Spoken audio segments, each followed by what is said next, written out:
Agreement husband. രചന ബിബിത റനീഷ്. അവതരണം ഷാഹുൽ മലയിൽ. എഡിറ്റിംഗ് ഫൈസൽ സി എന്ന് ഊഞ്ഞേരി. ഓക്കെ നിങ്ങൾ പോട്ടെ. ആ ശരി മോനെ. ഹരി വൈക എന്നാ ശരി. ഭൂമിയെയും മകനെയും ചേർത്ത് പിടിച്ച് നടന്നകലുന്ന അഗ്നിയെ നോക്കി ഹരി വേദനയോടെ നിന്നു. എന്നാൽ വൈകിയാവട്ടെ നല്ല ദേഷ്യത്തോടെയാണ് നിന്നത്. ഇനി അവിടെ ചെന്ന് കഴിയുമ്പോൾ ഇവനോട്ട് വേറെ വല്ലവനെയും കൂടെ പോവോ? അമ്മയും മോനും. വൈക, ഹരി ദേഷ്യത്തോടെ വിളിച്ചു. ദേ എൻ്റെ അടുത്ത് വെറുതെ ദേഷ്യം കാണിക്കാൻ നിൽക്കണ്ട. കാണിച്ചെന്താ ഉണ്ടാവുമെന്ന് അറിയാലോ. ഇതിൽ കൂടുതൽ ഇനി എന്തറിയാൻ? എല്ലാം അറിഞ്ഞു കഴിഞ്ഞല്ലോ. ഇനി എനിക്കൊന്നും അറിയണ്ട. ഓ അല്ലെങ്കിൽ എനിക്കിനി ഒന്നും പറയാനില്ല. അതുകൊണ്ട് മര്യാദക്കൊന്ന് വണ്ടി എടുക്ക്, പോവാ. അതല്ല, ആദ്യ ഭാര്യ മകനും പോകുന്നത് തീർത്ത് കണ്ടിട്ടേ വരുന്നുള്ളൂ എന്നാ. ഇവിടെ തന്നെ നിന്നോ, ഞാൻ പോവാ. അച്ഛൻ വണ്ടിയിലിപ്പുണ്ട്, വേഗം വാ, പോവാ. ഹരി ഒരു വേദനയോടെ വൈകിയുടെ പിന്നാലെ നടന്നു. ഡ്രൈവിംഗ് ചെയ്ത് വൈകിയാണ്. വണ്ടിയിലിരുന്ന് ഹരിയുടെ മനസ്സ് തന്റെ കഴിഞ്ഞ കാലഘട്ടത്തിലേക്ക് പോയി. എത്ര സന്തോഷത്തോടെയും സമാധാനത്തോടെയുമാണ് താൻ കഴിഞ്ഞത്, അതും തന്റെ ഭൂമിയോടൊപ്പം, തന്റെ കുഞ്ഞിനോടൊപ്പം. പക്ഷെ ഇന്നവർ തനിക്ക് ആരുമല്ല. എല്ലാം വരുത്തി വെച്ച താൻ തന്നെയാണ്, താൻ മാത്രം. പണത്തിനോടുള്ള ആർത്തി അതാണ് തന്നെ കൊണ്ടെല്ലാം ചെയ്യിപ്പിച്ച്. താൻ ഒരു നിമിഷമെങ്കിലും ഭൂമിയെ മനസ്സിലാക്കാൻ ശ്രമിച്ചിരുന്നെങ്കിൽ ഒന്നും തനിക്ക് നഷ്ടപ്പെടില്ലായിരുന്നു. ഇനിയൊന്നും ഓർത്തിട്ട് കാര്യമില്ല. നഷ്ടപ്പെട്ടത് പെട്ടതല്ല, പെടുത്തിയതാണ് താനായി തന്നെ. ഹരിയുടെ കഴിഞ്ഞ കാലം. ഹരിയേട്ടാ എന്താ വൈകിയത്? ഒരുപാട് ജോലി തിരക്കുണ്ടായിരുന്നോ? അതുണ്ടായിരുന്നു. നമ്മുടെ വീട്ടിലേക്ക് പുതിയൊരു അതിഥി കൂടിയല്ലേ വരുന്നത്. അതിനുള്ള പണമൊക്കെ സമ്പാദിച്ചൊക്കെ ഉണ്ടായി.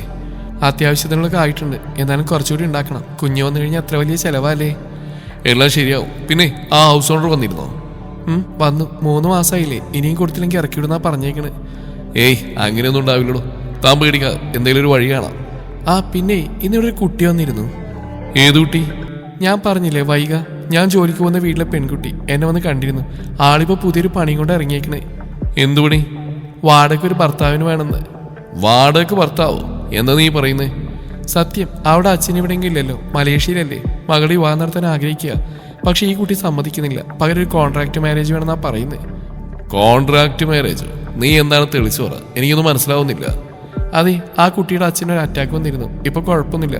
പക്ഷെ അദ്ദേഹം പറയുന്ന കാര്യങ്ങളൊക്കെ ശരിയാക്കണമെന്ന്. അതായത് സ്വത്തുക്കളെല്ലാം 2 മക്കൾക്കും തുല്യമായിട്ട് വീതിച്ചു കൊടുക്കണം.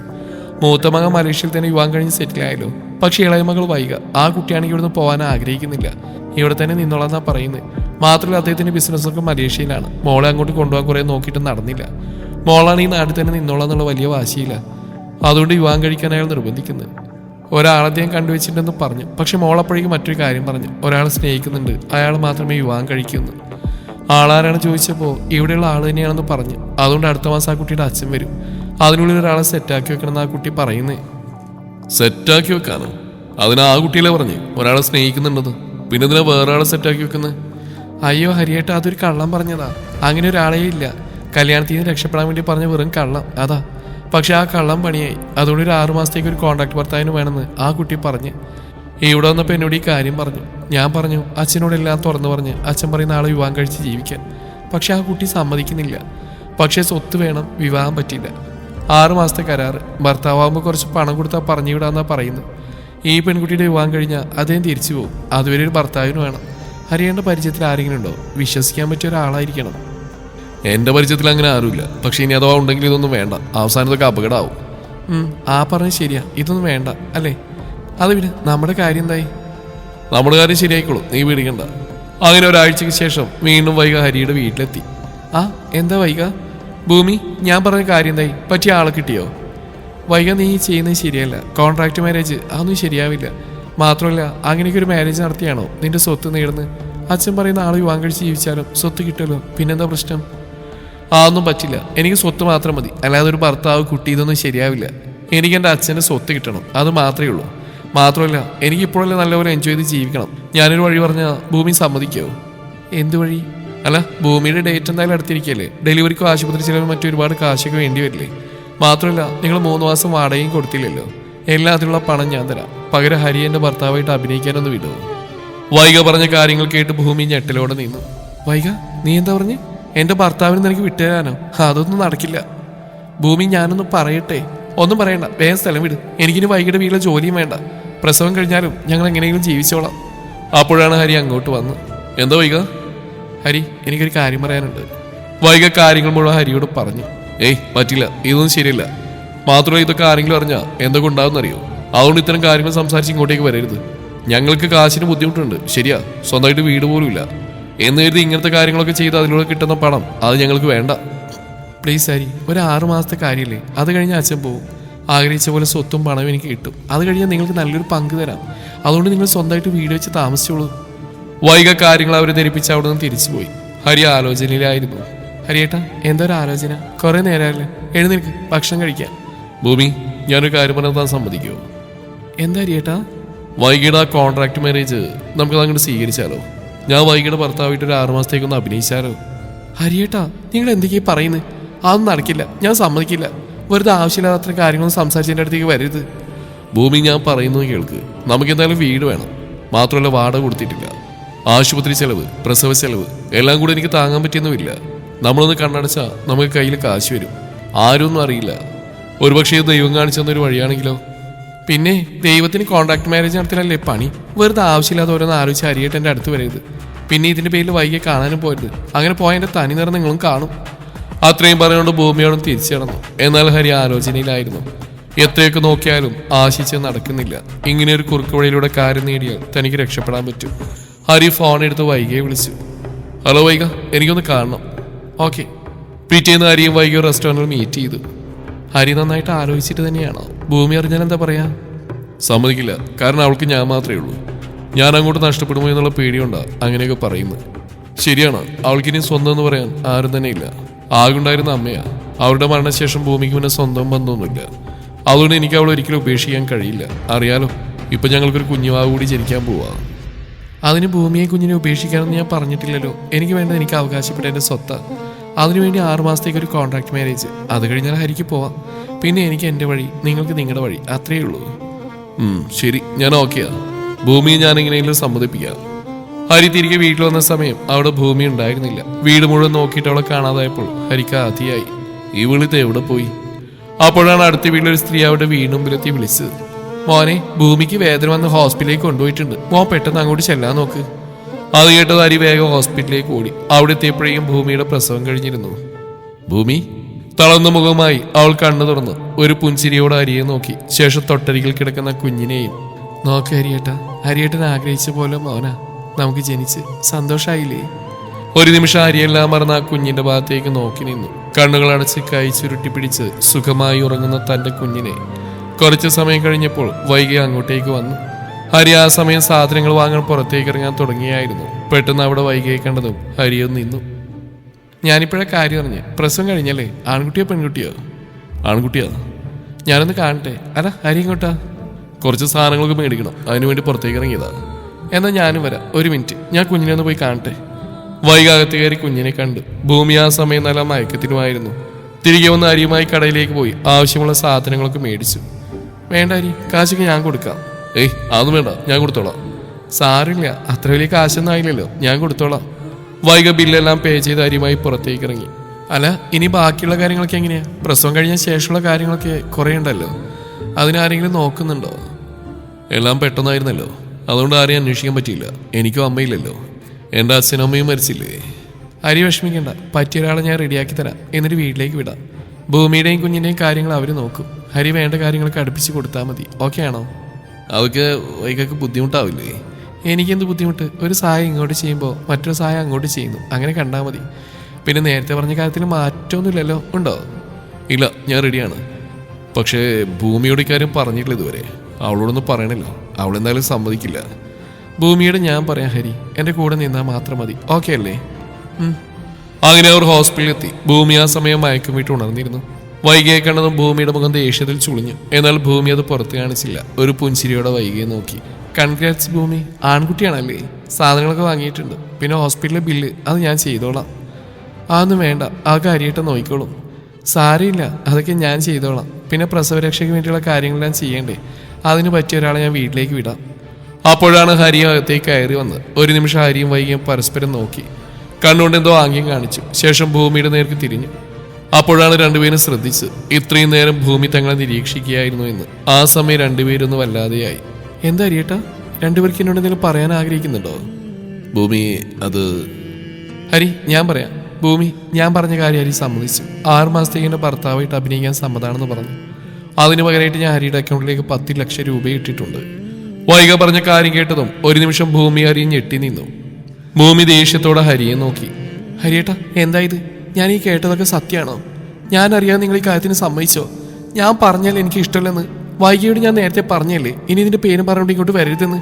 ഹരിയേട്ടൻ സമ്മതിച്ചാൽ ഞാൻ സമ്മതിക്കില്ല. അതുകൊണ്ട് വൈകി പോവാൻ നോക്ക്. ഹരിയേട്ടാ ആ കാശ് ഇപ്പം തന്നെ തിരിച്ചു കൊടുത്തേക്ക്. എന്നാൽ ഹരി അത് കേട്ടതും തലയും താഴ്ത്തി നിൽക്കുകയാണ് ചെയ്തത്. ഒരു നിമിഷം ഭൂമിക്ക് വല്ലാത്ത പേടി തോന്നി. ഹരിയേട്ടൻ ഞാൻ പറഞ്ഞു കേട്ടില്ലേ, നമുക്ക് ഇവിടെ പൈസ വേണ്ട, ഒന്നും വേണ്ട, നമുക്ക് ജീവിക്കാനുള്ള നമുക്ക് ഉണ്ടാക്കാം. പറയുന്ന കേൾക്ക് ഹരിയേട്ടാ.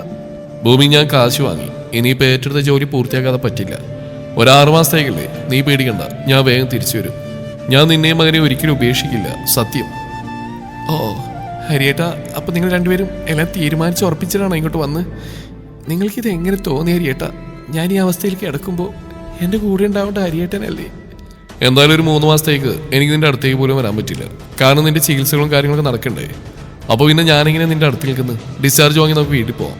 അന്ന് തന്നെ നിന്നെ നോക്കാനൊരു സ്ത്രീയും വരും. വൈകിട്ട് അച്ഛൻ നാളെ വരും. പിന്നെ അദ്ദേഹത്തോട് കാര്യങ്ങളൊക്കെ പറഞ്ഞ് ശരിയാക്കണം. അതിനുശേഷം വിവാഹം. പിന്നെ അദ്ദേഹം പോകുന്നവരെ കുറച്ച് മാസം ഞാൻ അവിടെ നിൽക്കും. അപ്പോഴേക്കും നിന്റെ ചികിത്സകളും കഴിയും. ബാക്കി കാര്യങ്ങൾ പിന്നെ നോക്കാം. എല്ലാം കേട്ട് കഴിഞ്ഞ ഭൂമിക്ക് തലയുറ്റുന്ന പോലെ തോന്നി. താൻ പോലും അറിയാതെ ഹരി ഇങ്ങനെ ഒരു കാര്യം ചെയ്യുമെന്ന് ഭൂമി സ്വപ്നത്തിൽ പോലും പ്രതീക്ഷിച്ചില്ല. അവൾ തലകുനിച്ചിരുന്ന് കരയാൻ തുടങ്ങി. അതുകൊണ്ട് ഹരി അവളുടെ അരികിലേക്ക് വന്ന് സമാധാനിപ്പിച്ചു. നീ വിഷമിക്കണ്ട, ഒന്നും സംഭവിക്കില്ല, ഞാൻ വേഗം വരും. ഭൂമിയൊന്നും മിണ്ടിയില്ല. അങ്ങനെ കുറച്ച് ദിവസങ്ങൾക്ക് ശേഷം ഭൂമിയെ ഡിസ്ചാർജ് ചെയ്തു. നേരെ വീട്ടിലേക്കാണ് അവർ വന്ന്. അവിടെ തന്റെ കാര്യങ്ങൾ ചെയ്തു തരാമെന്ന സ്ത്രീയും ഉണ്ടായിരുന്നു. ഭൂമിയെ വീട്ടിലാക്കി പിറ്റേ ദിവസം ഹരി അവിടെ നിന്ന് ഇറങ്ങി വൈകിയുടെ അടുത്തേക്ക് പോയി. അതേസമയം അവിടെ വൈകിയുടെ അച്ഛൻ പാർത്ഥിവനും ഉണ്ടായിരുന്നു. ഹരിയെ കണ്ടത് ഒരു പുഞ്ചിരിയോടെ അദ്ദേഹം അരികിലേക്ക് വിളിപ്പിച്ചു. മോള് കാര്യങ്ങളൊക്കെ എന്നോട് പറഞ്ഞു. എനിക്ക് കുഴപ്പമൊന്നുമില്ല, അവൾക്ക് ഇഷ്ടപ്പെട്ട ആളല്ലേ. സത്യം പറഞ്ഞ എൻ്റെ മോൾക്ക് ഞാൻ അവിടെ ഒരു നല്ല പയ്യനെ കണ്ടുവച്ചതാ, എൻ്റെ ഒരു സുഹൃത്തിൻ്റെ മകൻ. പക്ഷെ അവൾ പറയുന്ന അവൾക്ക് ഒരാളെ ഇഷ്ടമാണോ, അയാളെ മാത്രമേ വിവാഹം കഴിക്കുള്ളൂ എന്ന്. പിന്നെ മോനൊരു അനാഥനാണെന്ന് കൂടി പറഞ്ഞപ്പോൾ ഞാൻ പിന്നെ എതിർക്കാൻ നിന്നില്ല. ഇനി അങ്ങനെയൊന്നും വിചാരിക്കണ്ട, മോൻ ഇന്നു മുതൽ അനാഥനല്ല. ഇങ്ങനെ ഒരു അച്ഛനുണ്ട്, വലിയൊരു കുടുംബം തന്നെയുണ്ട് കേട്ടോ. നിങ്ങളുടെ വിവാഹത്തിന് എനിക്ക് സമ്മതമാണ്, എത്രയും വേഗം നടത്തിയേക്കാം. ഒരു പുൻസിരിയോടെ പാർത്ഥിവൻ പറഞ്ഞു. താനൊരു അനാഥനാണെന്നും ഒരു അനാഥാലയത്തിലാണ് വളർന്നതെന്നും പറഞ്ഞാണ് ഹരിയും വൈകിയും പാർത്ഥിവനോട് കാര്യങ്ങൾ അവതരിപ്പിച്ച്. പണത്തിന്റെ ആഡംബരം ഒരുപാടുണ്ടെങ്കിലും പാർത്ഥിവൻ നല്ലൊരു മനുഷ്യൻ കൂടിയായിരുന്നു, വെറും ഒരു നിഷ്കളങ്കൻ. ഹരിയെ പരിചയപ്പെട്ടതും ഹരിയുമായി അടുത്തപ്പോഴും ഹരിയുടെ സ്വഭാവ ഗുണങ്ങളും തമാശകളും എല്ലാം അദ്ദേഹത്തിന് ഒരുപാട് ഇഷ്ടമായി. അങ്ങനെ അധികം വൈകാതെ ഹരിയും വൈകിയും വിവാഹിതരായി. എങ്കിലും രണ്ടുപേരും ഭൂമിയുടെയും കുഞ്ഞിന്റെയും കാര്യങ്ങൾ ശ്രദ്ധിക്കുന്നുണ്ടായിരുന്നു. ഒടുവിൽ 3 മാസത്തെ ചികിത്സകളെല്ലാം കഴിഞ്ഞ് ഭൂമി വീട്ടിലെയും കുഞ്ഞിന്റെയും കാര്യങ്ങൾ ശ്രദ്ധിക്കാൻ തുടങ്ങി. ആ മോളെ, അച്ഛൻ അടുത്ത ആഴ്ച തിരിച്ചു. കുറച്ച് കാര്യങ്ങളൊക്കെ ചെയ്യാനുണ്ട്. പിന്നെ നിന്റെ പേരുള്ളത് നിനക്ക് മാത്രമായിട്ട് തരാൻ പറ്റില്ല, പകുതി ഹരിയുടെ പേരിൽ ഞാൻ എഴുതി വെക്കുക. അത് കേട്ട് രണ്ടുപേരും ഒരുപോലെ ഞെട്ടി. വൈക ഹരിയെ നോക്കി ഒരു വല്ലായ്മയോടെ വൈകിയെയും. അതൊന്നും വേണ്ട അച്ഛാ, അത് വൈകിയുടെ പേരുള്ളതല്ലേ, അത് വൈകിക്ക് തന്നെ എഴുതി കൊടുത്തേക്ക്, എനിക്കൊന്നും വേണ്ട. അങ്ങനെയൊന്നും പറഞ്ഞാൽ പറ്റില്ല മോനെ. നീ ഇപ്പം എൻ്റെ ഒരേ ഒരു മരുമകനാ. അപ്പം എൻ്റെ സ്വത്ത് എന്ന് പറയുന്നത് അത് നിനക്കും കൂടി അവകാശപ്പെട്ടതാ. അതുകൊണ്ട് രണ്ടുപേരുടെ അക്കൗണ്ടിലേക്ക് ഞാൻ കുറച്ച് പണം ഇടാം. അത് രണ്ടുപേരും ചേർന്നെടുക്കണം. പിന്നെ രണ്ടുപേർക്കും എൻ്റെ പാതി രണ്ടുപേരുടെയും പേര് എഴുതി വെക്കുക. എന്നാൽ വൈകയ്ക്ക് ഒന്നും തീരെ അങ്ങോട്ട് പിടിക്കുന്നുണ്ടായിരുന്നില്ല. തൻ്റെ പേരിൽ മാത്രം എഴുതി കിട്ടാൻ വേണ്ടിയാണ് അവൾ ഇത്രയധികം കള്ളം കളിച്ചത്. എന്തായാലും അച്ഛൻ തീരുമാനിച്ചു കഴിഞ്ഞിരിക്കുന്നു. അച്ഛൻ തിരികെ പോയ ശേഷം എല്ലാ ഹരിയിൽ നിന്ന് വാങ്ങാമെന്ന ധാരണയിൽ വൈകിയും അതിന് സമ്മതിച്ചു. അങ്ങനെ അവർ രണ്ടുപേരുടെയും പേരിൽ പാർത്ഥിവൻ സ്വത്തുകൾ എഴുതി കൊടുത്തു. അവരുടെ രണ്ടുപേരുടെ അക്കൗണ്ടിൽ ആവശ്യത്തിൽ കൂടുതൽ പണവും നിക്ഷേപിച്ചു. ഒരാഴ്ചയ്ക്ക് ശേഷം അദ്ദേഹം തിരികെ പോകാൻ എയർപോർട്ടിൽ വന്നു. മോളെ, അച്ഛൻ ഇനി വരുമ്പോൾ നല്ലൊരു സന്തോഷ വാർത്ത കൂടി അച്ഛന് കേൾക്കാൻ കഴിയണം. പിന്നെ അച്ഛൻ ഇടയ്ക്കിടയ്ക്ക് രണ്ടുപേരെയും വിളിക്കും കേട്ടോ. എന്നാ ശരി. പാർത്ഥിവൻ പറഞ്ഞു കേട്ട് രണ്ടുപേരും നടങ്ങി. പിന്നെ ഒരു പുഞ്ചിരിയോടെ അദ്ദേഹത്തെ യാത്രയാക്കി തിരിച്ച് വീട്ടിലേക്കുള്ള യാത്രയിൽ. ഹരി, എല്ലാ എത്രയും വേഗം പേരിലേക്ക് എഴുതിത്തരണം. നമ്മൾ തമ്മിൽ ഒരു 6 മാസത്തെ കണക്ക് മാത്രമേ ഉള്ളൂ. അപ്പോഴാണ് വൈകിയുടെ ഫോണിലേക്ക് ഒരു കോള് വരുന്നത്. അതിൽ പറഞ്ഞ കാര്യങ്ങൾ കേട്ടതും വൈകിയൊന്നും നടുങ്ങി. അവളുടെ ഇരിപ്പേണ്ട കാര്യം ചോദിച്ചു. എന്തു പറ്റി വൈക? നമ്മുടെ മാരേജിന്റെ സർട്ടിഫിക്കറ്റ് വന്നു, അത് മേടിക്കാൻ ചെല്ലണം. അത് കേട്ടത് ഹരിയാകെ വല്ലാതായി. ആ ഒരു സർട്ടിഫിക്കറ്റ് കാര്യങ്ങളെല്ലാം ചെയ്തു കഴിഞ്ഞ ശേഷം തിരിച്ചു വീട്ടിലേക്ക് വന്നപ്പോൾ കണ്ട കാഴ്ചയിൽ അവരാകെ പെട്ട അവസ്ഥയിലായി. തന്റെ കുഞ്ഞിനെയും കയ്യിലെടുത്ത് ഭൂമി വീട്ടിൽ വന്ന് നിൽക്കുന്നു. അവരെ കണ്ടതും ഹരി ഇറങ്ങി അവരുടെ അടുത്തേക്ക് ചെന്നു. ഭൂമി, നീ നീ നീ എന്താ ഇവിടെ? ഭൂമി ഒരു പൊട്ടിക്കരച്ചിലോടെ ഹരിയുടെ നെഞ്ചിലേക്ക് വീണു. അത് കണ്ടത് വൈകയ്ക്ക് എന്തോ അരുതാത്ത് നടന്നിട്ടെന്ന് തോന്നി. ഹരി ഭൂമിയെ തന്നിൽ നടത്തിമാരി ചോദിച്ചു. എടി, കരയാതെ കാര്യം പറ, നീ എന്താ ഇവിടെ? ഞാൻ പിന്നെ എങ്ങോട്ട് പോകാനാ? ഹൗസ് ഓണർ വീട്ടിൽ നിന്ന് ഇറക്കി വിട്ടു, ഇനി അവിടെ നിൽക്കേണ്ടെന്ന് പറഞ്ഞു. ഹരിയിട്ട് അവിടെ നിന്ന് പോന്നിട്ട് എത്ര നാളായി, എന്താ അങ്ങോട്ടേക്കൊന്നും വരാത്ത? എന്നെ കുഞ്ഞിനെയും മറന്നു. ഭൂമിയുടെ ചോദ്യങ്ങൾക്ക് മുമ്പിൽ ഹരിയും തലതാഴ്ത്തി നിന്നു. ഭൂമി, എനിക്ക് അത്ര പെട്ടെന്നൊന്നും അങ്ങോട്ട് വരാൻ പറ്റില്ല. ആ പാട് പെട്ടുപോയ അവസ്ഥയിലാണ് ഇപ്പൊ തന്നെ. ഞങ്ങളുടെ വിവാഹ സർട്ടിഫിക്കറ്റ് വരെ വന്നു. മാത്രമല്ല വൈകയുടെ അച്ഛനെല്ലാം തന്നു. പക്ഷെ എനിക്ക് കാശ് എടുക്കണമെങ്കിൽ വൈക കൂടെ വേണം. അതുപോലെ വൈകക്കും കാശ് എടുക്കണമെങ്കിൽ ഞാൻ കൂടെ വേണം. ഞാനിപ്പോൾ എന്താ ചെയ്യുക? എല്ലാം കൂടി കേട്ടപ്പോൾ ഭൂമിക്കാകെ തലയുറ്റുന്ന പോലെയാണ് തോന്നിയത്. നിറകണ്ണുകളോട് അവൾ ഹരിയോട് പറഞ്ഞു, ഞാൻ പറഞ്ഞല്ലേ ഹരിയേട്ടനോട്, നമുക്കിതൊന്നും വേണ്ടാന്ന്. എല്ലാം എഴുതി കൊടുത്തേക്ക്. എന്നിട്ട് എൻ്റെ കൂടെ വാ, നമുക്ക് എങ്ങോട്ടേലും പോയി ജീവിക്കാം. നമ്മുടെ മകനെ ഓർത്തിട്ടെങ്കിലും ഒന്ന് സമ്മതിക്കാൻ ഹരിയേട്ട. ഭൂമി, ഞാൻ പറഞ്ഞില്ലേ എനിക്ക് അത്ര പെട്ടെന്ന് വരാൻ പറ്റില്ല. ഇനി ഞാൻ നിന്റെ കൂടെ തന്നെ വരണമെങ്കിൽ എനിക്ക് വൈകി ഡിവോഴ്സ് ചെയ്യണം. ഇപ്പൊ മാരേജ് സർട്ടിഫിക്കറ്റ് ഞങ്ങൾ കിട്ടിക്കഴിഞ്ഞില്ലേ? ഇപ്പൊ നിയമപ്രകാരം അവൾ എന്റെ ഭാര്യയാണ്. നീ ഒന്ന് മനസ്സിലാക്കുക. അപ്പൊ ഞാൻ നിങ്ങളുടെ ഭാര്യ തന്നെയല്ലേ നിയമപ്രകാരം? അത് കേട്ടത് ഹരിയെന്ന് വിളറി നിന്നു. പറ ഹരിയേട്ടാ. ഭൂമി, അതിനെക്കുറിച്ചൊക്കെ പിന്നീട് സംസാരിക്കാം. ഇപ്പൊ ഞങ്ങൾക്ക് കുറച്ച് സമയം തരണം. ഭൂമി ഒരു കാര്യം ചെയ്യും, ഇവിടെ താമസിച്ചോളൂ. ആ കാണുന്ന ഔട്ട് ഹൗസിൽ ഭൂമിക്ക് താമസിക്കാം. വേണ്ട കാര്യങ്ങളെല്ലാം ചെയ്തു തരാം. തൽക്കാലം ഭൂമി കുഞ്ഞിനെയും കൊണ്ട് അങ്ങോട്ട് ചെല്ല്. ഹരിയും കൂടെ ചെല്ല്. ഹരി ഭൂമിയെയും കുഞ്ഞിനെയും കൊണ്ട് ഔട്ട് ഹൗസിലേക്ക് നടന്നു. വൈക വല്ലാത്ത ടെൻഷനോടെ മുറിയിലൂടെ അങ്ങോട്ടും ഇങ്ങോട്ടും നടന്നു. കുറച്ച് കഴിഞ്ഞതും ഹരി മുറിയിലേക്ക് കയറി വന്നു. ഹരിയെ കണ്ടതും, ഹരി ഇനിയിപ്പോൾ എന്താണോ ചെയ്യുക? എല്ലാം കൈവിട്ടു പോകുന്നാ തോന്നുന്നു. എന്നാൽ അച്ഛനിങ്ങനെ ചെയ്തോളെന്ന് ഞാൻ വിചാരിച്ചില്ല. എത്രയും വേഗം ഈ കാര്യത്തിനൊരു അവസാനം ഉണ്ടാക്കണം. എല്ലാം എൻ്റെ പേരിൽ എഴുതിത്തരണം. അതുപോലെ തന്നെ ഡിവോഴ്സും. ഹരി ഒന്നും മിണ്ടാതെ വൈകിയെ നോക്കി നിന്നു. ശേഷം പറഞ്ഞു, അതൊന്നും അത്ര പെട്ടെന്ന് നടക്കത്തില്ല. പിന്നെ ഡിവോഴ്സ് അതൊരു വർഷം കഴിയാതെ കിട്ടില്ല. പിന്നെ മ്യൂച്വൽ ഡിവോഴ്സ് ആണെങ്കിൽ ഒരു 6 മാസം മാത്രം മതി. അതിനും കാത്തിരിക്കേണ്ട ഇനിയും. എന്ത് ചെയ്തിട്ടാലും വേണ്ടില്ല, എനിക്ക് കുരിക്കലും രക്ഷപ്പെടണം. പെട്ടേ പറ്റൂ. അന്നു മുതൽ ഹരി ഭൂമിയുടെയും കുഞ്ഞിനെയും കൂടിയായിരുന്നു താമസം. ആദ്യമൊക്കെ വൈകിയൊന്നും കണ്ടില്ല കേട്ടില്ലെന്ന് കരുതി നടന്നു. എന്നാൽ പതിയെ പതിയെ വൈകക്ക് ആ വലിയ വീടിനുള്ളിൽ വല്ലാത്ത ഒറ്റപ്പെടൽ അനുഭവപ്പെടാൻ തുടങ്ങി. ഇത്രയും നാൾ ഹരി കൂടെ ഉണ്ടായിരുന്നു. എന്നാൽ ഇപ്പോൾ ഹരിയെ വല്ലാതെ മിസ് ചെയ്യുന്നു. ഹരി ഭൂമിയുടെയും കുഞ്ഞിന്റെയും കൂടെ അടുത്ത് നിൽക്കുന്ന കണ്ട് വൈകക്ക് വല്ലാത്ത അസ്വസ്ഥത തോന്നി. എനിക്ക് എന്താണ് ഈ സംഭവിക്കുന്നത്? ഞാൻ ഹരിയെ ഒരു 6 മാസത്തേക്ക് വിവാഹം കഴിച്ചതാണ്. പക്ഷെ ഇപ്പോൾ ഹരി എൻ്റെ അരികിലില്ലാതെയാകുമ്പോൾ വല്ലാത്ത ഒറ്റപ്പെടൽ തോന്നുന്നു. ഞാൻ ഹരിയെ സ്നേഹിക്കുന്നുണ്ടോ? അറിയില്ല. പക്ഷേ ഹരി ഒരു ഭർത്താവ്, ഒരു കുഞ്ഞിൻ്റെ അച്ഛനും കൂടിയാ. ഞാൻ ഹരിയെ ആഗ്രഹിക്കുന്ന തെറ്റാണ്. പക്ഷേ ഹരിയെ വിട്ടുകളയാനും തോന്നുന്നില്ല. ഞാനും ഹരിയുടെ ഭാര്യയല്ലേ? ഹരി എൻ്റെയും ഭർത്താവല്ലേ? ഇനി എന്ത് ചെയ്യും? വൈക ആലോചനയോടെ നിൽക്കുമ്പോഴാണ് ഹരി അവിടേക്ക് വരുന്നത്. എന്തോ വൈക, എന്താ കാണുമെന്ന് പറഞ്ഞ്? അത് പിന്നെ ഹരി, എനിക്ക് കുറച്ച് കാശിൻ്റെ ആവശ്യമുണ്ട്. എൻ്റെ കൂടെ ഒന്ന് ബാങ്ക് വരെ വരണം. ശരി, ഞാനിപ്പോൾ വരാം. അങ്ങനെ അവർ ഒരുമിച്ച് പുറത്തുപോയി. ആവശ്യമുള്ള പണം എടുത്ത് പുറത്തുനിന്ന് ഭക്ഷണവും കഴിച്ച് ഭൂമിക്ക് കുഞ്ഞിന് വേണ്ട സാധനങ്ങളെല്ലാം വാങ്ങിയാണ് തിരികെ വന്നത്. വന്നപാടെ ഹരി അടുത്തേക്ക് പോയി. അതുകൊണ്ട് വൈക്ക് നല്ല ദേഷ്യവും സങ്കടവും തോന്നി. എനിക്ക് എന്താ പറ്റിയത്? ഞാനെന്തിനാ ഹരി എങ്ങനെ മിസ് ചെയ്യുന്നത്? ഹരി ഒരു എഗ്രിമെന്റ് ഭർത്താവാണ്. പിന്നെ ഞാനെന്തിനെങ്ങനെ ടെൻഷനാവുന്നു? ഞാൻ ഹരിയെ സ്നേഹിക്കുന്നുണ്ടോ? ഇല്ല, ഒരിക്കലും ഇല്ല. വൈകക്കാകെ ഭ്രാന്ത് പിടിക്കുന്ന പോലെ തോന്നി. ആ സമയത്താണ് വൈകക്ക് ഒരു ഫോൺ കോൾ വന്നത്. സംസാരിച്ചു കഴിഞ്ഞ ശേഷം വൈക ഹരിയെ വിളിക്കാൻ ഔട്ട് ഹൗസിലേക്ക് പോയി. അവിടെ ചെന്നപ്പോൾ ഹരിയുടെയും ഭൂമിയുടെയും സംസാരം അവൾ കേട്ടു. ഹരിയേട്ടാ, വൈക പറഞ്ഞ കാര്യങ്ങളെല്ലാം നടന്നില്ലേ? ഹരിയേട്ടനോട് പറഞ്ഞ സമയം കഴിഞ്ഞില്ലേ? ഇനി എന്തിനാ ഇവിടെ നിൽക്കുന്നത്? എല്ലാം അവസാനിപ്പിച്ച് തിരിച്ചു പോവാം, നമുക്ക് പോവാം. അത് കേട്ടതും വൈക ഒരു നിമിഷം ഞെട്ടി. ഭൂമി, അതൊന്നും അത്ര പെട്ടെന്ന് നടക്കില്ല. അതെന്താ? എത്ര പ്രാവശ്യം പറയണം നിന്നോട്? ഞങ്ങളുടെ മാരേജ് സർട്ടിഫിക്കറ്റ് വന്നു. ഇപ്പോൾ വൈക നിയമപ്രകാരം എൻ്റെ ഭാര്യയാണ്. അപ്പൊ ഞാനും ഹരിയേട്ടൻ്റെ ഭാര്യയല്ലേ? അതെ, പക്ഷെ നിയമപ്രകാരം അല്ല. അത് കേട്ടതും ഭൂമിയും വൈകിയും ഞെട്ടി. എന്താ ഹരിയേട്ടൻ പറഞ്ഞ്? അതെ, സത്യ. നമ്മുടെ വിവാഹം കഴിഞ്ഞെങ്കിൽ ഞാനിതുവരെ രജിസ്റ്റർ ചെയ്തിട്ടില്ല. അതിന് സർട്ടിഫിക്കറ്റും ഇല്ല. അപ്പൊ ഞാൻ? അതെ, ഇപ്പൊ നിയമപ്രകാരം വൈകിയാണ് എൻ്റെ ഭാര്യ. നീ എനിക്കിപ്പോ അന്യാണ്. നീ മാത്രമല്ല, ഈ കുഞ്ഞും. ഹരിയേട്ടാ! ഒരു പൊട്ടിക്കരച്ചിലോടെ ഭൂമി അലറി. നീ കരയാൻ വേണ്ടി പറഞ്ഞല്ല, എല്ലാം പറഞ്ഞു മനസ്സിലാക്കി തന്നാ. ഞാൻ നിങ്ങളെ രണ്ടുപേരെയും ഉപേക്ഷിക്കില്ല, ഇറക്കി വിടുകയില്ല. പക്ഷെ വൈകി ഉപേക്ഷിക്കാൻ എനിക്കിപ്പോൾ പറ്റില്ല. കാരണം നിന്നെ പോലെ അല്ല വൈക. നിന്റെ കൂടെ ജീവിച്ചിട്ട് ഞാൻ കുറെ കഷ്ടപ്പെട്ടു. എന്നാൽ വൈകിയുടെ കൂടെ ജീവിച്ചപ്പോൾ എനിക്ക് യാതൊരു കഷ്ടപ്പാടുമില്ല. ഒരു വീട്ടു ജോലിക്കാരുടെ ഭർത്താവ് എന്ന പദവിയിൽ നിന്ന് ഞാനിപ്പോൾ ഒരു കോടീശ്വരിയുടെ ഭർത്താവ് എന്ന പേരിൽ അറിയപ്പെടുന്നത്. അല്ല, ഞാൻ തന്നെ ഇപ്പോൾ ഒരു കോടീശ്വരനാ. അപ്പൊ പിന്നെ ഞാൻ ഈ പദവി മുന്നോട്ട് കൊണ്ടുപോകുന്നല്ലേ നല്ലത്. നീ വേണമെങ്കിൽ ആ പഴയ വീട്ടു ജോലിക്കാരി വേഷം കെട്ടി ഇവിടെ നിന്നോ, എനിക്ക് പ്രശ്നമൊന്നുമില്ല. എല്ലാം കേട്ട് കഴിഞ്ഞതും ഭൂമിയാകെ തളർന്നുപോയി. ഹരിയിൽ നിന്ന് ഇങ്ങനെ ഒരു മാറ്റം താൻ ഒരിക്കലും പ്രതീക്ഷിച്ചില്ല. താനൊന്ന് വൈകിയുടെ കാര്യം വീട്ടിൽ പറഞ്ഞാണ് തനിക്ക് പറ്റിയ അബദ്ധം. ഹരി ആ അവസരം മുതലെടുത്ത് തന്റെ ബുദ്ധിപൂർവ്വം ഒഴിവാക്കിയിരിക്കുന്നു. ഇപ്പൊ താനും കുഞ്ഞും ആരുമില്ലാത്ത അനാഥ. ഹരിയെല്ലാം നേടിയ കോടീശ്വരനും.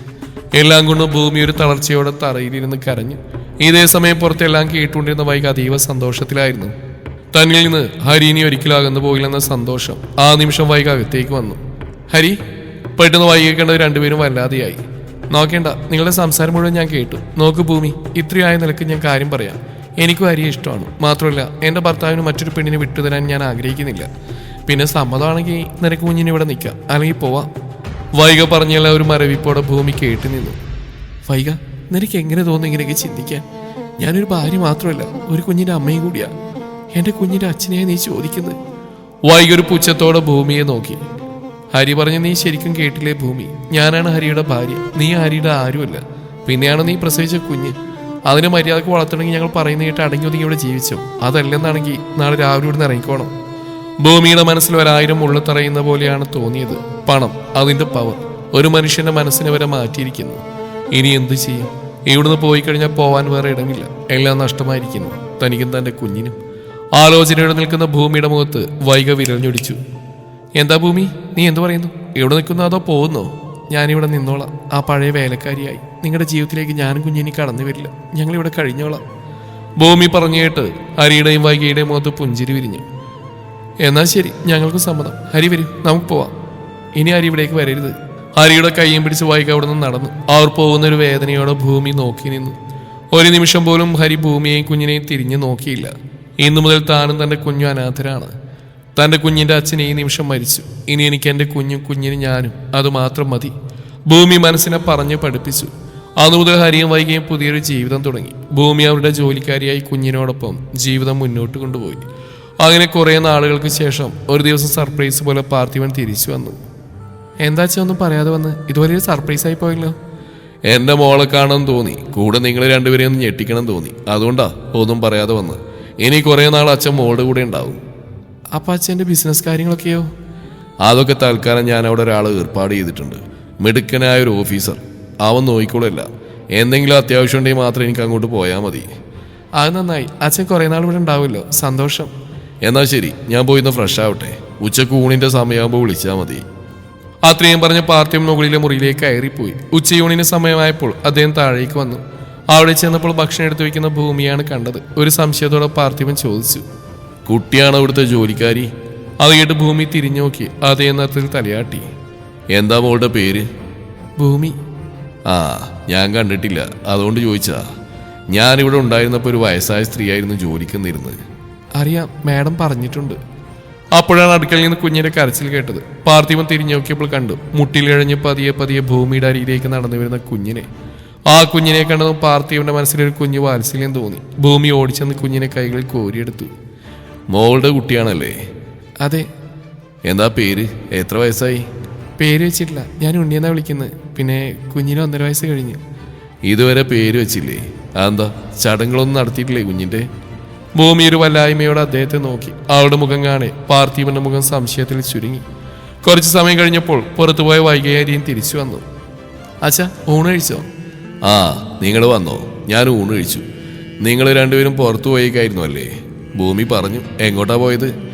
കുറച്ച് കാശെടുക്കാനുണ്ടായിരുന്നു, പിന്നെ കുറച്ച് സാധനങ്ങൾ വാങ്ങണമായിരുന്നു. അതിനുവേണ്ടിയാണ് പുറത്തു പോയത്. ഹരിയുടെ ജോലി കാര്യങ്ങളൊക്കെ എങ്ങനെ, നന്നായി നടക്കുന്നുണ്ടോ? അത് കേട്ട് ഹരി വിളറി നിന്നു. എന്താ ഹരി, ഞാൻ ചോദിച്ചു കേട്ടില്ലേ? അച്ഛാ, ഹരി ആ ബാങ്കിൽ ജോലി വേണ്ടെന്ന് വെച്ചു. പകരം ഒരു ബിസിനസ് സ്റ്റാർട്ട് ചെയ്താലെന്ന് ഞങ്ങൾ ആലോചിക്കുന്നത്. ബിസിനസ്? അതിപ്പോൾ വേണമായിരുന്നോ? നല്ലൊരു ജോലി ഉണ്ടായിരുന്നല്ലോ, എന്തിനാ അത് വെറുതെ കളഞ്ഞ്? ഇപ്പോഴത്തെ കാലത്ത് ഒരു ജോലി കിട്ടുക എന്ന് വെച്ചാൽ ഭാഗ്യം തന്നെയാ. വേണ്ടെന്ന് വെക്കാൻ എളുപ്പാ, തിരിച്ചു പിടിക്കാനാ പാട്. പിന്നെ ബിസിനസ് അത് തുടങ്ങാൻ വലിയ കുഴപ്പമൊന്നുമില്ല, പക്ഷെ നടത്തിക്കൊണ്ടുപോകാൻ നല്ല ബുദ്ധിമുട്ടാ. ആ, നിങ്ങളുടെ തീരുമാനമല്ലേ, നടക്കട്ടെ, ഞാൻ പറഞ്ഞു എന്നേ ഉള്ളൂ. അത്രയും പറഞ്ഞുകൊണ്ട് പാർത്ഥിവൻ മുറിയിലേക്ക് നടന്നു. പിറ്റേ ദിവസം താഴേക്ക് വന്ന പാർത്ഥിവൻ കാണുന്നത് കയ്യിൽ കുഞ്ഞിനെയും എടുത്ത് ഓരോ ജോലികൾ ചെയ്യുന്ന ഭൂമിയെയാണ്. മോളെ ഭൂമി, കുഞ്ഞിനെ ഇങ്ങോട്ട് താ, ഞാൻ പിടിച്ചോളാം. കുട്ടി ജോലികൾ ചെയ്തോ? അയ്യോ വേണ്ട സാറേ, ഞാൻ ചെയ്തോളാം. ഇതിപ്പോൾ കുറേ നേരം കുഞ്ഞ് കിടന്ന് കരഞ്ഞെടുത്തില്ലെങ്കിൽ പിന്നെയും കരച്ചിലാവും. അതുകൊണ്ട് എടുത്ത് കയ്യിൽ പിടിച്ച്. എനിക്കിതൊക്കെ നല്ല ശീല, അതുകൊണ്ട് കുഴപ്പമില്ല. ഞാൻ ജോലികളൊക്കെ വേഗം തീർത്തോളാം. അതൊന്നും വേണ്ട കുട്ടി, ഞാൻ പിടിച്ചോളാം. ഇങ്ങോട്ട് താ. ഇനി എൻ്റെ കയ്യിൽ തരാൻ വല്ല ബുദ്ധിമുട്ടുണ്ടോ? അയ്യോ, എന്ത് ബുദ്ധിമുട്ട്? എനിക്ക് ബുദ്ധിമുട്ടൊന്നുമില്ല സാർ, സാർ എടുത്തോളൂ. ചെയ്തുകൊണ്ടിരുന്ന ജോലി നിർത്തിവെച്ച് കുഞ്ഞിനെ പാർത്ഥിവന്റെ കയ്യിലേക്ക് കൊടുത്തൊരു പുഞ്ചിരിയോടെ കുഞ്ഞിനെ കൈകളിലേക്ക് എടുത്തു. ആ, ഒരു കാര്യം കൂടി പറയാനുണ്ട്. മറ്റന്നാൾ എൻ്റെ കൂട്ടുകാരൻ്റെ മകൻ ഇവിടേക്ക് വരും. ബിസിനസ്സിൻ്റെ കുറച്ച് കാര്യങ്ങൾ ഡിസ്കസ് ചെയ്യാൻ വേണ്ടിയിട്ടാണ് വരുന്നത്. കുറച്ച് ദിവസം അവനിവിടെ ഉണ്ടാവും. ബുദ്ധിമുട്ടൊന്നും ഉണ്ടാവില്ലല്ലോ. കുറച്ചധികം പണി കൂടി ചെയ്യേണ്ടി വരും. ഉണ്ടെങ്കിൽ നേരത്തെ പറയണം. വേണമെങ്കിൽ ഒരാളെ കൂടെ ജോലിക്ക് നിർത്താം. എനിക്ക് കുഴപ്പമൊന്നുമില്ല, ഞാൻ ചെയ്തോളാം. എന്നാലും ഒരാളെ കൂടെ നിർത്താം. അവൻ പോകേണ്ടവരെ ആ സ്ത്രീ ഇവിടെ വന്ന് നിൽക്കട്ടെ. എല്ലാവർക്കും കൂടി ആകുമ്പോൾ ഭൂമിയെ കൊണ്ട് താങ്ങാൻ കഴിഞ്ഞൊന്നും വരില്ല. മാത്രമല്ല കുഞ്ഞുള്ളതല്ലേ, കുഞ്ഞിൻ്റെ കാര്യം നോക്കണ്ടേ. ഇന്ന് തന്നെ പറയാം. ശരി, സാറിൻ്റെ ഇഷ്ടം. പാർത്ഥിവന് ചിരിയോടെ തലയാട്ടി ശേഷം കുഞ്ഞിനെ എടുത്ത് പുറത്തേക്ക് നടന്നു. വൈകുന്നേരം ആയപ്പോഴേക്കും ജോലിക്കായി മറ്റൊരു സ്ത്രീ കൂടി അവിടെ വന്നിരുന്നു. 2 ദിവസം കഴിഞ്ഞ് നിർത്താതെയുള്ള കോളിംഗ് ബെൽ ശബ്ദം കേട്ടാണ് വൈഗ വാതിൽ തുറന്നത്. വൈകിയുടെ ശബ്ദം കേട്ടത് അയാൾ തിരിഞ്ഞു നോക്കി. ഒരു നിമിഷം വൈകിയുടെ 2 കണ്ണും പുറത്തേക്ക് തള്ളി വരുന്നതായി. ബ്ലാക്ക് കളർ കോട്ടും സ്യൂട്ടും അണിഞ്ഞ ഒരുത്തൻ. ഉള്ളിലിട്ടിരിക്കുന്ന ബ്ലാക്ക് കളർ ഷർട്ടിന്റെ ബട്ടൺ 2 അഴിച്ചിട്ടിട്ടുണ്ട്. വാക്സ് ചെയ്ത നെഞ്ചും അവിടെ തൂങ്ങിക്കിടക്കുന്ന രുദ്രാക്ഷത്തിന്റെ സ്വർണം കെട്ടിയ മാലയും അതിനറ്റത്തായി തൃശൂലത്തിന്റെ ഒരു സ്വർണ്ണ ലോക്കറ്റും കഴുത്തോളം വരുന്ന കറുത്ത നീണ്ട മുടിയും അത് കാറ്റിൽ പാറി പറക്കുന്നുണ്ട്. അത് കൈവച്ച് ഒതുക്കി വെക്കുന്നുമുണ്ട്. കണ്ണിൽ കറുത്ത കൂളിംഗ് ഗ്ലാസും കയ്യിലൊരു ട്രോളി ബാഗും മറ്റൊരു കൈ പാന്റിന്റെ പോക്കറ്റിലും. നല്ല വെളുത്ത നിറം. ഒറ്റ നോട്ടത്തിൽ കണ്ടാൽ തന്നെ അറിയാം അവൻ ജിമ്മിൽ പോകുന്നവനാണെന്ന്. എന്റെ ദൈവമേ, ഇവനാരാ? മാർക്കോയിലെ ഉണ്ണിമുന്തനോ? വെരി ഹോട്ടാണല്ലേ ഇവൻ. തന്നെ കണ്ണിമ വെട്ടാ നോക്കിക്കൊണ്ടിരിക്കുന്ന വൈകിയുടെ മുമ്പിൽ അവനൊന്ന് വിരഞ്ഞൊടിച്ചു. അപ്പോഴാണ് വൈഗ സ്വപ്നത്തിൽ നിന്നുണർന്ന്. സ്കാൻ ചെയ്ത് കഴിഞ്ഞ വൈഗ പാർത്ഥിവൻ. ഓ സോറി, വൈഗ ഹരികൃഷ്ണൻ. എന്റെ പേരെങ്ങനെ അറിയാം? അപ്പോഴാണ് പാർത്ഥിവൻ അവിടേക്ക് വരുന്നത്. ആരാ മോളെ വന്ന്? അപ്പോഴാണ് വന്നയാൾ അയാൾ കാണുന്നത്. അല്ല മോൻ വന്നോ? അകത്തേക്ക് വാ മോനെ. എന്താ പുറത്തേക്ക് നിൽക്കുന്നത്? അതിന് അങ്കിളുടെ മകളിൽ അകത്തേക്ക് വിളിക്കുന്നില്ല, തടസ്സമായിട്ട് ഇങ്ങനെ നിൽക്കുകയല്ലേ. അതിന് മോള് നിന്നെ കണ്ടിട്ടില്ലല്ലോ, അതുകൊണ്ടാവും. മോനെ അകത്തേക്ക് വാ. അവൻ വൈകിയെ നോക്കിക്കൊണ്ട് അകത്തേക്ക് കയറി. അപ്പോഴാണ് അവിടേക്ക് ഹരി ഇറങ്ങി വന്നത്. മോളെ, ഇതാണ് ഞാൻ പറഞ്ഞ എൻ്റെ കൂട്ടുകാരൻ്റെ മകൻ അഗ്നിദേവ്. ഞാൻ പറഞ്ഞില്ലേ നിനക്ക് വേണ്ടി ഒരു പയ്യനെ ഞാൻ കണ്ടുവച്ച കാര്യം, അതിവനാ. പക്ഷെ എൻ്റെ മോളുടെ മനസ്സിൽ ഇടം പിടിച്ച ഹരിയാ. അഗ്നി, നീ കണ്ടിട്ടില്ലല്ലോ, ഇതാണ് ഹരി. അഗ്നി ഹരിയെ നോക്കി. ശേഷം 2 പേരും കൈ കൊടുത്തു. അഗ്നിദേവ്, ഹരീഷ്ണൻ. ഹരി എന്ത് ചെയ്യുന്നു?